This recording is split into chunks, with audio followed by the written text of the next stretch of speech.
အင်္ဂလိပ်ဘန်းစကားဆိုတာဘာလဲအင်္ဂလိပ်ဘန်းစကားရောနားမလည်သေးဘူးမလားဆိုတော့ကျွန်တော်ကဒီအင်္ဂလိပ်စာအခုမှလေ့လာတဲ့သူတွေအတွက်ပို့ပြီးတော့ဆင်ပြေအောင်လို့၃ချောင်းလေးနဲ့ဒီနေ့ကျွန်တော် share ပေးမှာဖြစ်ပါတယ်ဆိုတော့သိချင်တယ်ဆိုလို့ရှိရင်တော့ဗီဒီယိုကိုစုပ်ကြည့်ချစ်ပေးဖို့တိုက်တွန်းချင်ပါတယ်ဆိုတော့စားလိုက်အောင်ပေါ့နော် Okay ဆိုတော့ပထမဆုံးတစ်လုံးကဘာလဲဆိုတော့ကျွန်တော်တို့သိထားတဲ့အတိုင်းပေါ့နော်ဒီ I don't know I don't know ကိုခုချိန်ထိ I don't know လို့ပဲသုံးနေတုံးလားဆိုတော့ I don't know လို့မသုံးတော့ပါဘူးအခုကတော့ဘန်းစကားအနေနဲ့ပေါ့နော် I don't know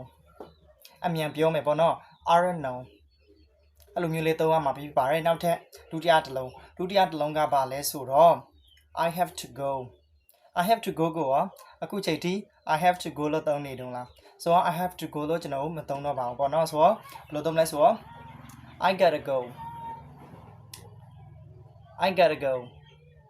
အဲ့လိုမျိုးလေးသုံးပါပဲဖြစ်ပါတယ်ဆိုတော့နောက်ဆုံးတစ်လုံးကပါလဲဆိုတော့သုံးလုံးမြောက်နောက်ဆုံးတစ်လုံးကပါလဲဆိုတော့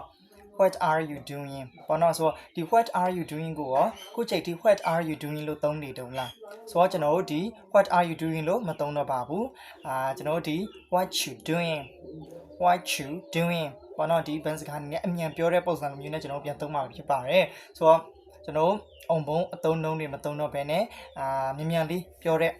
ပုံစံမျိုးလေးနဲ့ပြန်ပြီးတော့သုံးဖို့တိုက်တွန်းချင်ပါတယ်ပေါ့နော်ဆိုတော့အခုခေတ်ဆိုလို့ရှိရင်ဘန်းစကားတွေပုံများလာတယ်ပေါ့နော်ဆိုတော့နောက်ဆိုလို့ရှိရင် what you doing မဟုတ်တော့ဘူးအဲ့လိုမျိုးတော့ဖြစ်သွားမှာလားတော့မသိဘူးပေါ့နော်ဆိုတော့ဒါပေမဲ့လည်း